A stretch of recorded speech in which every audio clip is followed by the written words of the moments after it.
इलामकी निम्दिकी शेर्पाको ऐतिहासिक सफलता, सगरमाथाको शिखरमा नेपाली महिलाको गौरव। इलामको सन्दकपुर गाउँपालिका वडा नम्बर 4 माबुकी छोरी तथा सशस्त्र प्रहरी बल नेपालमा कार्यरत सशस्त्र प्रहरी सहायक निरीक्षक निम्दिकी शेर्पाले विश्वको सर्वोच्च शिखर सगरमाथा सफलतापूर्वक आरोहण गर्दै प्रेरणादायी इतिहास रच्नु भएको छ। उहाँले जेठ 3 गते राति 11:55 को समयमा सगरमाथाको चुचुरोमा पुगेर नेपालको मात्र होइन सम्पूर्ण इलामवासीको शिर उच्च बनाउनु भएको हो। साहस, धैर्य र अथक मेहनतको बलमा प्राप्त यो सफलता नेपाली महिलाहरूका लागि प्रेरणाको अनुपम उदाहरण बनेको छ।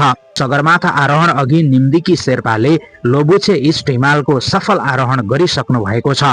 हाल सगरमाथाबाट फर्कँदै गर्दा उहाँ विश्वको चौथो अग्लो हिमाल लोत्से आरोहण गर्ने अभियानमा हुनुहुन्छ। यदि उहाँले लोत्से पनि सफलतापूर्वक आरोहण गर्नुभयो भने सगरमाथा र लोत्से एकै अभियानमा आरोहण गर्ने पहिलो सशस्त्र प्रहरी महिला कर्मचारीको रूपमा नयाँ कीर्तिमानी कायम हुनेछ।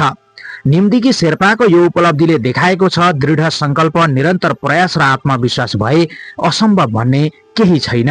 सगरमाथा आरोहणको ऐतिहासिक सफलताका लागि हार्दिक बधाई तथा लोत्से आरोहणका लागि सफलताको शुभकामना। नेपाललाई विश्व सामु गौरवान्वित बनाइरहनु भएकोमा निम्दिकी शेर्पा प्रति हार्दिक नमन।